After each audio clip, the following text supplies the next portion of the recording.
हाँ जी बेटा। तो कहाँ पहुंचे थे कल? टॉपिक में कहाँ पहुंचे थे बेटा? उदासीनता वक्रों की। तो आज हम इस उदासीनता वक्र को समाप्त कर देंगे बेटा।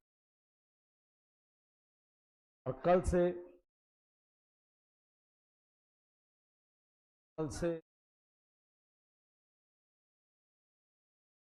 हम शुरू करेंगे उत्पादन कि ज्यादा समय जो लगेगा वो उत्पादन और लागत पे लगेगा बेटा। ज्यादा डाउट भी आप लोगों के उत्पादन लागत में ही हो। उसके बाद अगर आप चाहें तो मार्केट के, अगर आपके कोई डाउट है तो आप डाउट मार्केट के उत्पादन लागत तो पूरा पढ़ाऊंगा। मार्केट में अगर आपका कोई डाउट रह गया है तो बेटा आप अपना डाउट क्लियर कर, उसके बाद अपन क्लास करेंगे बेटा। उदासीनता वक्रों की बात चल रही है।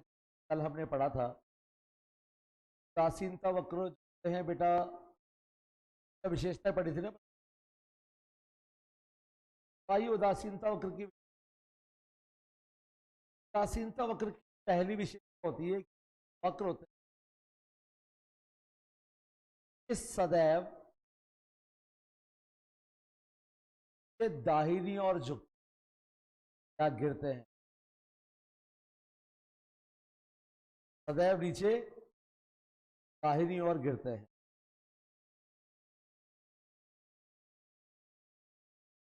तब गिरते बेटा नीचे दाहिनी ओर। अब यहां पर एग्जाम में अगर क्वेश्चन पूछ रहे तब ये नीचे दाहिनी ओर, हमने कल डिस्कस किया था। इसका कारण है साधनों की स्थिरता के कारण एक्स वस्तु मात्रा बढ़ाने के लिए वाय वस्तु की मात्रा जानी पड़ती है।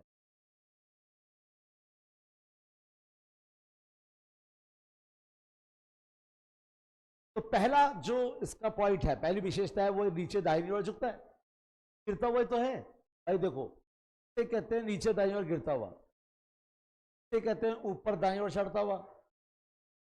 ये हो गया आपका लंबवत और ये हो गया आपका क्षैतिज। क्षैतिज तो है नहीं, लंबवत है नहीं, ऊपर चढ़ता हुआ है नहीं, कैमरा नीचे। तो एग्जाम में आपके लिए बनने वाला पहला क्वेश्चन कि उदासीनता वक्र सदैव नीचे दाहिनी ओर क्यों बेटा? साधनों की सीमितता के कारण एक साधन की मात्रा बढ़ाने के लिए, ये दोनों पॉइंट एक ही हैं, ये पॉइंट अलग अलग नहीं है। कल शायद कंफ्यूजन था बेटा आप, तो ये दोनों पॉइंट एक ही हैं, अलग अलग नहीं। पीछे गिरने के कारण है साधनों की, और साधनों की सीमितता की वजह से एक, अब देखो इस डायग्राम में तो आप एक की मात्रा बढ़ा रहे हो। पहले एक्स की मात्रा है, वाई की इतनी मात्रा है। अब एक्स की बढ़ाई तो वाई की घटानी पड़ी ना, फिर एक्स की और बढ़ाई तो वाई की और घटानी पड़ी।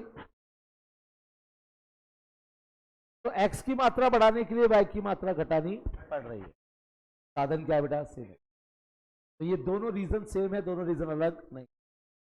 दूसरी विशेषता,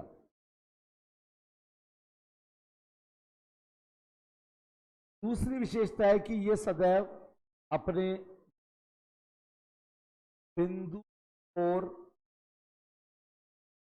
उन्नतोदर होते हैं। उन्नतोदर को आप उत्तल भी कह सकते हो। क्या कह सकते हो बेटा? कॉन्वेक्स।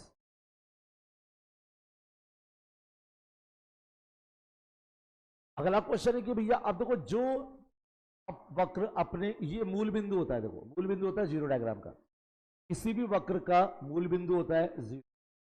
तो जो वक्र अपने मूल के पास जा रहा हो इसको बोलते हैं उन्नतोदर, और जो मूल बिंदु से दूर चला जाए उसको कहते हैं नतोदर। आप इसको अवतल भी कह सकते हैं।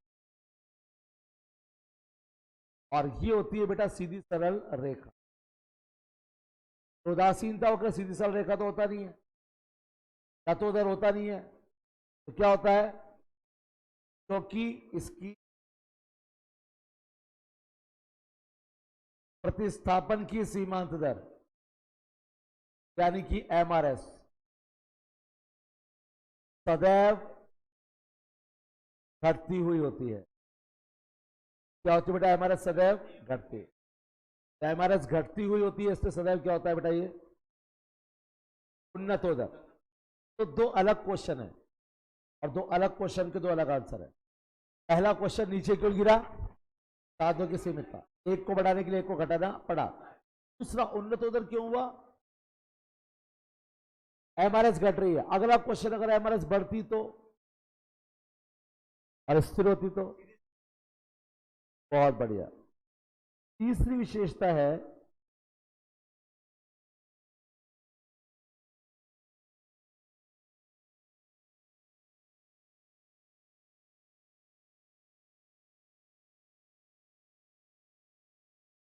दो उदासीनता वक्र, दो उदासीनता वक्र कभी भी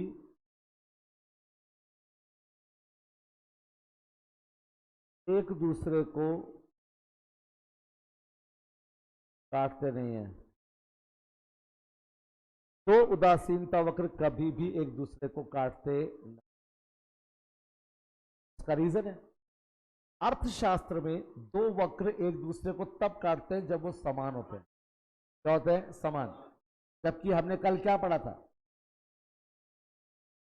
IC1 की संतुष्टि क्या है, ज्यादा, और 2 की संतुष्टि क्या है, कहां गया वो शादी वाला, शादी कराई थी कल हमने।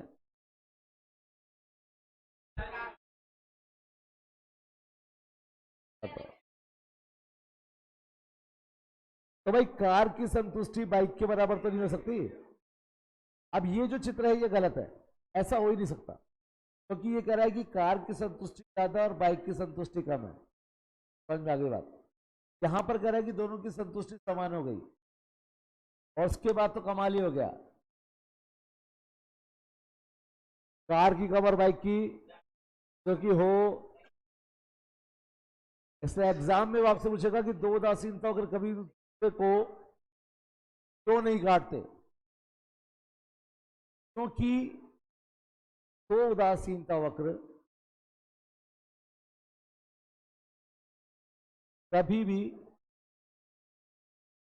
एक समान संतुष्टि प्रदान नहीं करते, प्रदान नहीं करते। ठीक है बेटा। अगली विशेषता, उच्च उदासीनता वक्र सदैव अधिक संतुष्टि दर्शाता है। जो वक्र ऊपर होगा संतुष्टि क्या होगी बेटा, और जो नीचे होगा संतुष्टि क्या होगी। तो जो उदासीनता मानचित्र वक्र ऊपर, उसकी संतुष्टि क्या है बेटा, ज्यादा, और जो नीचे बेटा उसकी संतुष्टि क्या है। तो ये भी एक विशेषता है कि ऊंचा उदासीनता वक्र सदैव अधिक संतुष्टि को दर्शाता है। इसके बाद अगला, हाँ,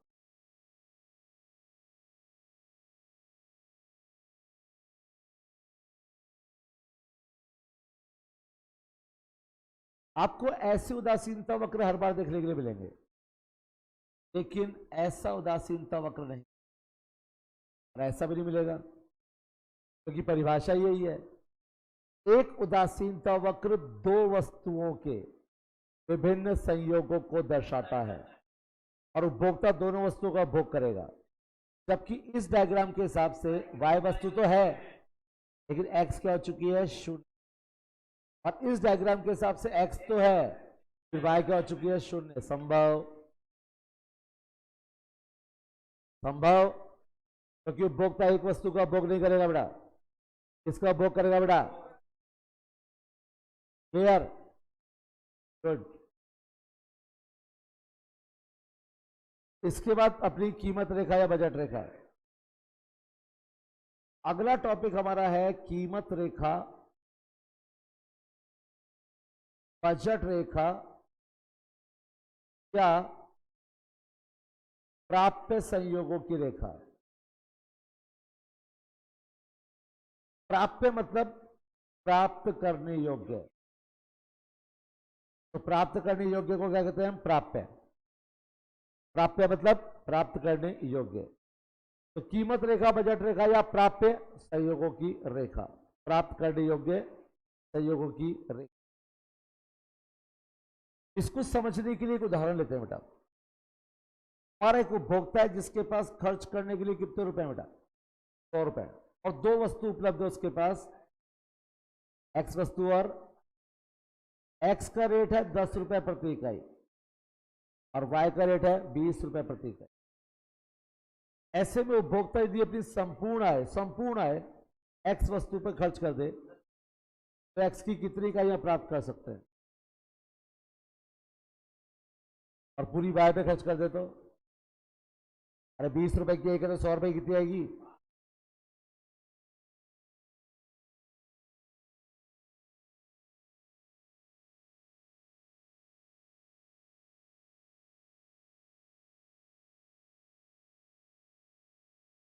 तो ये आपकी एक्स वस्तु हो गई और ये हो गई आपकी वाई वस्तु। एक्स कितनी खरीद सकते हो बेटा? 2, 4, 6, 8, 10। वाई खरीद सकते हो 5। 1, 2, 3, 4, 5। तो इस 5 और 10 के संयोग मिला दो, ये बन गई आपकी बजट रेखा। ये बजट रेखा ये दर्शाती है कि आपके पास जितना पैसा है, अगर आप सारा खर्च कर दो तो आप दो वस्तुओं के कौन कौन से संयोग प्राप्त कर सकते हो? तो हम प्राप्त कर सकते हैं संयोग ए, संयोग बी,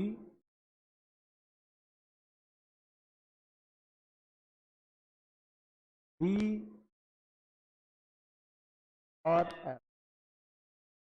और ये सारे संयोग आपके बजट में ही है। आप चाहो तो खरीद सकते हो, इसको सिद्ध करेंगे।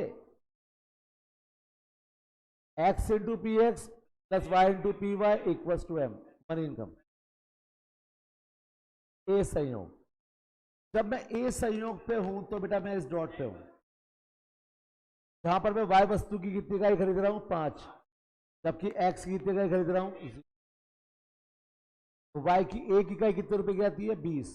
20 पंजे, यानी मैं ए संयोग पे रह सकता हूं अगर मेरे पास 100 रुपए हो तो। है क्या 100 रुपए अपने पास? रह सकते हैं बेटा अपन यहां पे, पक्का। अब चलते हैं संयोग बी। एक्स वस्तु कितनी होगी बेटा? और एक्स का रेट क्या है बेटा? वाई वस्तु कितनी बेटा? कितने रुपए की है? 20 चौक और 10 दुना 80 और 20 प्राप्त कर सकता हूं क्या? मैं अगर चाहूं कि मैं एक्स वस्तु 2 खरीद लूं और वाई वस्तु 4 खरीद लूं, खरीद सकता हूं क्या मैं? एक्स कितनी और वाई कितनी? इसके बाद सी, एक्स कितना हो गया बेटा और वाई कितना हो गया बेटा? 40 और 60 प्राप्त कर सकता हूं क्या बेटा? पक्का। संयोग डी, एक्स कितना हो गया बेटा और वाई कितना हो गया बेटा? 60 और 40 प्राप्त करने योग्य क्या बेटा? प्राप्त कर सकता हूं क्या? एक्स कितना है बेटा? इंटू और 1 इंटू 80 20 और एफ ये 10 है लेकिन ये 0 है बेटा। एक उपभोक्ता अपनी सीमित आय से दो वस्तुओं के जो संयोग प्राप्त कर सकता है, उन संयोगों को दर्शाने वाली रेखा कीमत रेखा या बजट रेखा कहलाती है। एग्जाम में क्वेश्चन पूछेगा कि अगर एक उपभोक्ता अपनी बजट रेखा पर है तो इसका अर्थ क्या है? इसका अर्थ यह है कि उसके पास जितना पैसा है वो सारा पैसा खर्च कर रहा है। क्वेश्चन नंबर 2 ये बनेगा कि अगर बजट रेखा के नीचे है, इसका मतलब वो अपने पूरे पैसे खर्च नहीं कर रहा। क्योंकि पूरे पैसे खर्च करता तो यहाँ पे नहीं होता, कहाँ पे होता, यहाँ पर। तो बजट रेखा से नीचे है मतलब पूरे पैसे खर्च नहीं कर रहा। और अगर कोई बिंदु बजट रेखा से बाहर है तो प्राप्य योग्य नहीं है बेटा, ज्यादा पैसे नहीं, प्राप्य योग्य नहीं है, हम इसको प्राप्त कर ही नहीं। अगर कोई आपको ये बोले कि x की 2 और y की 6 खरीद लो, खरीद लोगे क्या? तो ये हो गया कितना, 10 है इसका रेट, तो ये तो हो गया 20, और ये कितना हो गया, एक एक से अपने पास प्राप्त करने योग्य है ही नहीं। तो बजट रेखा पर है इसका मतलब प्राप्त करने योग्य है और आप सारा पैसा खर्च कर रहे हो। अगर बजट रेखा के नीचे है इसका मतलब जितने हैं पूरे पैसे खर्च नहीं कर रहे। लेकिन बजट रेखा से बाहर को बिंदु है तो प्राप्त करने योग्य, सीमित आय से वहां पर पहुंचना संभव नहीं है। अब एक चीज, उदासीनता वक्र का काम ये बताना था किसकी संतुष्टि कम है और किसकी संतुष्टि ज्यादा। तो उदासीनता वक्र ने अपना काम किया जब उसने ये बता दिया एसी की संतुष्टि ज्यादा है, कूलर की कम है और पंखे की और कम। ये काम किसने किया, उदासीनता वक्र ने। लेकिन बेटा हम क्या खरीदेंगे कौन डिसाइड करेगा, हमारा बजट। हम चाहते हैं कि एसी की संतुष्टि ज्यादा है, लेकिन कई लोग घर में कूलर ही लगा पाते हैं, क्यों, बजट। कूलर का बजट भी नहीं है तो पंखे का बजट नहीं है तो हमें पता है भैया, जो पंखे में जी रहा है ना वो जानता है कि कूलर में मजे ज्यादा आएंगे, बजट में नहीं। जो कूलर में जी रहा है वो जानता है कि एसी में मजा, लेकिन नहीं लगा पा रहा क्योंकि बजट नहीं है। तो उदासीनता वक्र क्या बताएगा कि फ्लाइट में जाओगे ना तो बहुत मजा आएगा, ट्रेन में जाओगे ना मजा आएगा, लेकिन कब, बस में जाओगे ना तो वो बस है और आप बेबस हो,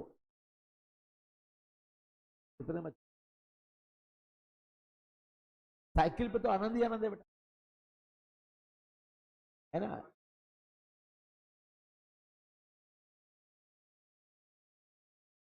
वो मैं थोड़ा कह रहा हूँ भाई, वो कह रहा है भाई, मैं तो मैंने कहा आपका साइकिल में मजा है भैया। बेटा जैसे आदमी साइकिल चला रहा होता है सामने पुलिया आती है ना, तो दिमाग खराब हो जाता है। और जो आदमी बाइक पे होता है ना, पुलिया है चाहे पुलिया के पापा है, चलने दे, बात है बेटा। मुद्दा ये है कि बेटा संतुष्टि तो मन बहलाने के लिए ख्याल अच्छा है बेटा। बेटा साइकिल में कोई संतुष्टि, मोटरसाइकिल में फिर भी है, तो साइकिल में मोटर लगा दो, क्या बन जाएगी बेटा,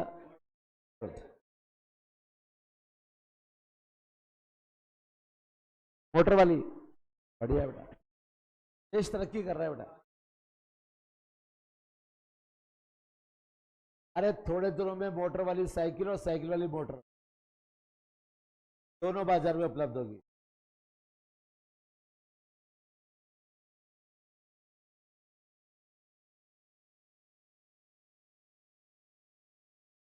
चलिए आगे बढ़ते हैं बेटा।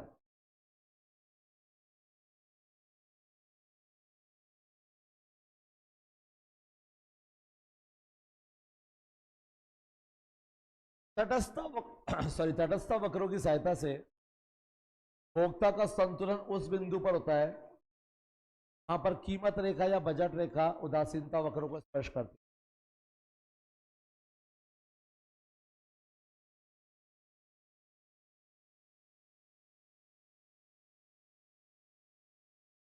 तो बेटा ये है अपनी कीमत रेखा बजट रेखा, क्या बेटा, और ये है उदासीनता वक्र प्रथम IC1,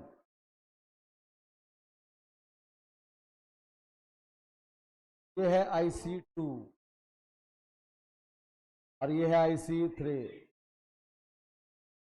तो तटस्थ वक्रों की सहायता से उपभोक्ता का संतुलन बिंदु पर होता है जहां पर कीमत रेखा या बजट रेखा उदासीनता वक्रों को स्पर्श, ये तो ए पर भी कर रही है, पर भी, और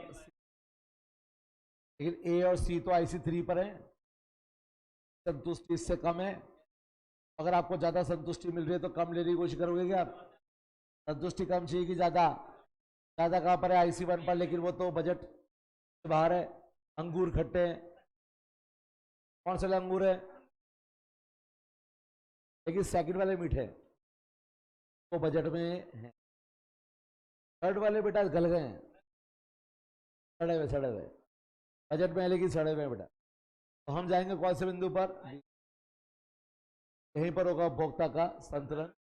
इतनी वस्तु एक्स की और इतनी वस्तु वाई की परचेज। ये होता है तटस्थ वक्र की सहायता से उपभोक्ता का। अब एक चीज और याद रखिएगा बेटा आप लोग,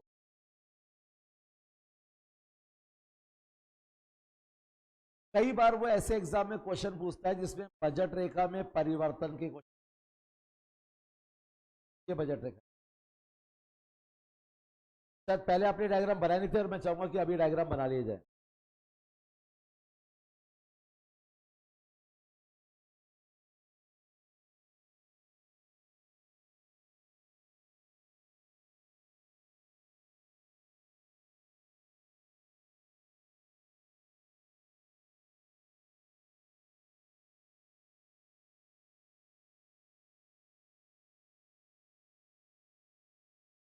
एक्स वस्तु की कीमत में परिवर्तन, अगर सिर्फ एक्स वस्तु की कीमत में परिवर्तन हो, उसका बजट रेखा पर क्या प्रभाव पड़ेगा, समझ लो बेटा।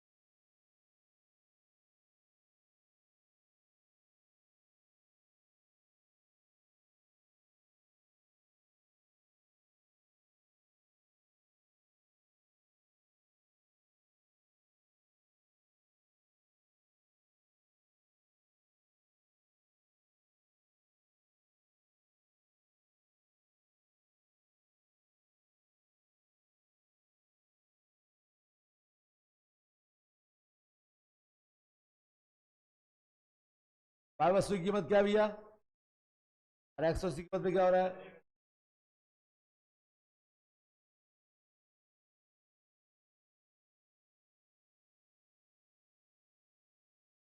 ये आपकी बजट रेखा है MN, क्या बेटा बजट रेखा?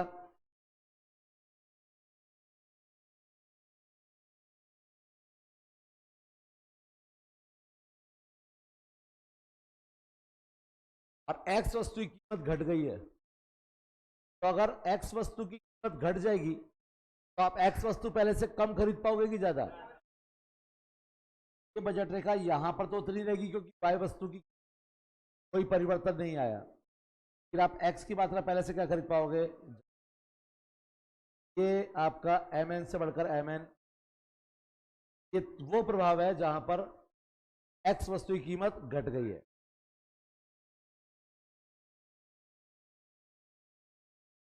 ये कीमत रेखा MN है, यहां पर एक्स वस्तु बढ़ गई है।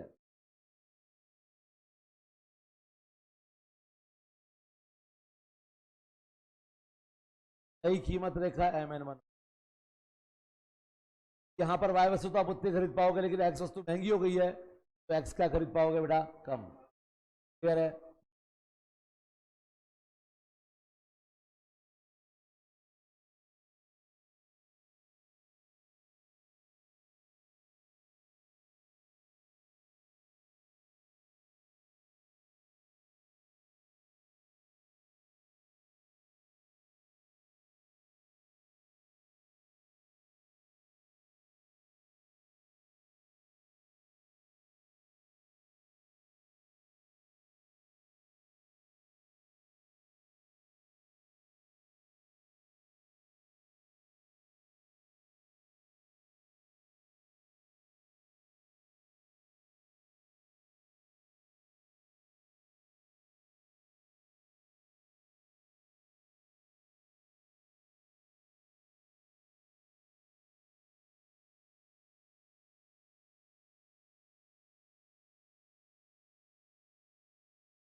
तो चल बेटा आगे, रुक गए बेटा।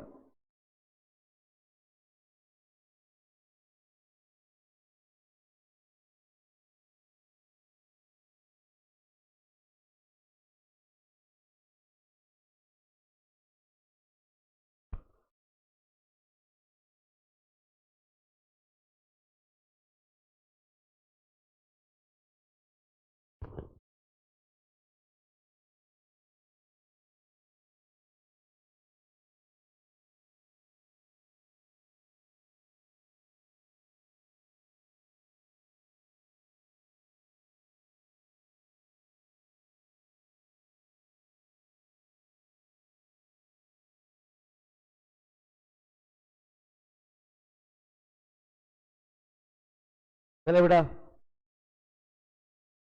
बनाया सबने?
तो बेटा ये हमारी बजट लाइन है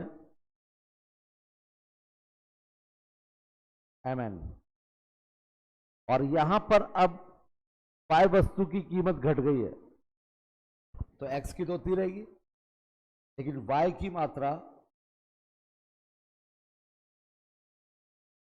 बढ़ के M1 हो जाएगी। जबकि यहां पर ये MN है और X वस्तु की, सॉरी Y वस्तु की कीमत बढ़ गई है, की मात्रा M1 हो जाएगी। बनाइए बेटा।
बेटा बनाया सबने?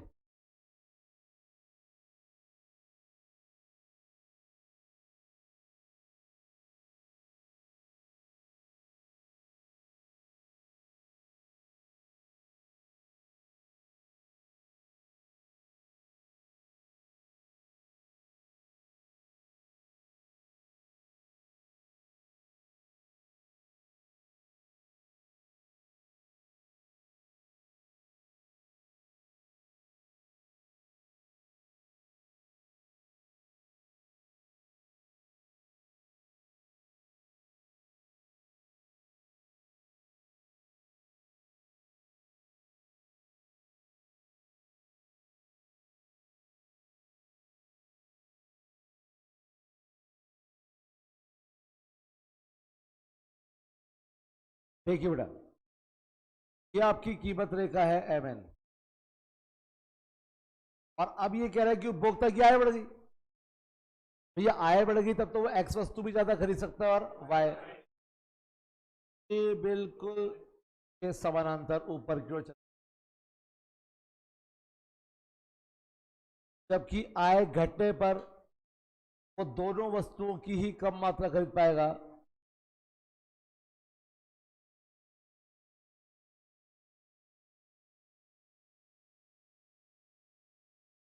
M1 बताइए बेटा।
अरे बेटा, लास्ट टॉपिक जो आपके पास है पहले से, वो है उदासीनता वक्रों की आकृतियां। अगर दो वस्तुएं पूर्ण स्थानापन्न हो या पूर्ण पूरक हो, तो इस दशा में उदासीनता वक्र की आकृति क्या होगी?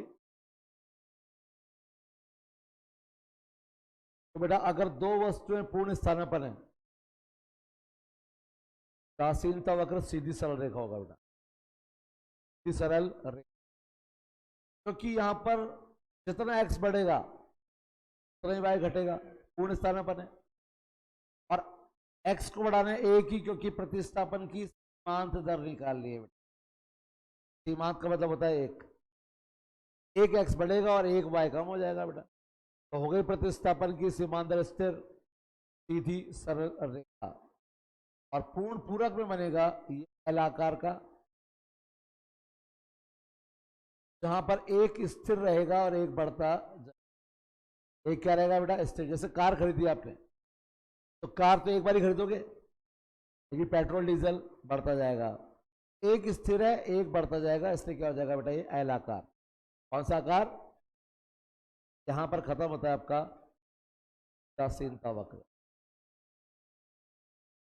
एक AC एक बार खरीदा, स्थिर हो गया, इलेक्ट्रिसिटी बढ़ती जा रही है बेटा, एक स्थिर एक बढ़ रहा है बेटा, दोनों बढ़ते रहा तो ऊपर चढ़ता हुआ होता है बेटा। यहां पर एक स्थिर है, एक बढ़ रहा है, इसलिए अलाकार है बेटा। क्लियर? यहां पे उदासीनता वक्र फाइनली खत्म होता है बेटा। कोई डाउट अगर माइंड में आ रहा है तो पूछ सकते हैं बेटा। अलाकार वाला बेटा, पूर्ण स्थानापन्न होते हैं समरूप वस्तुएं, और समरूप वस्तु जब होंगी तो बेटा वस्तु जितना एक्स बढ़ेगी उतनी वाई घटेगी बेटा। पूर्ण पूरक स्थानापन्न का होता ही नहीं है बेटा, काल्पनिक है बेटा। पूर्ण स्थानापन्न तो पूर्ण प्रतियोगिता बाजार में होती है, समरूप वस्तुएं।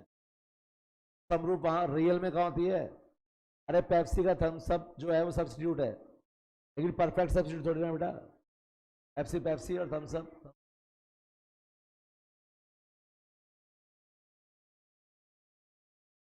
अब आप 11वीं 12वीं में इको पढ़ के आए हो, टीचर से पढ़ के आए हो, वो कितना अच्छा पढ़ाते थे, हम थोड़ा पढ़ा सकते हैं वैसा। हमें नहीं आता बेटा वैसा। तो हम उनके स्थानापन्न हैं, लेकिन पूर्ण स्थानापन्न नहीं। हाँ वो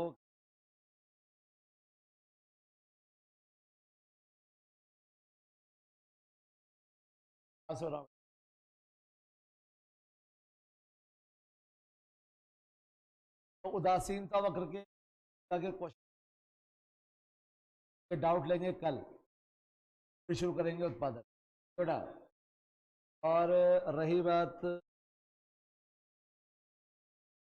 क्या रैंकिंग याद करना चाहो तो कर लो, कि मैं ये तो नहीं कह सकता कि बेटा रैंकिंग याद मत करो, एग्जाम में नहीं आ सकते। फिर वो आपकी याद करने की एबिलिटी पर है, अगर आप याद कर पा रहे हैं तो। टेबल बनाने के बाद अगर टेबल आपको याद हो गई और आप और याद करना, याद कीजिए कौन सी कंपनी कौन से रैंक पर है, पीछे रैंकिंग दी थी ना उनकी, तो याद करा। मैं मना क्यों करूंगा? अच्छी बात है बेटा। फिर तो जो टेबल बनाई है इनसे वही याद नहीं हो रही। चलिए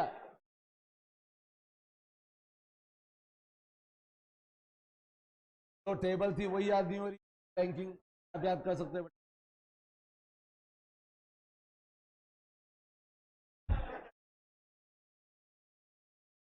तो और कोई डाउट? आ जाएगा बेटा।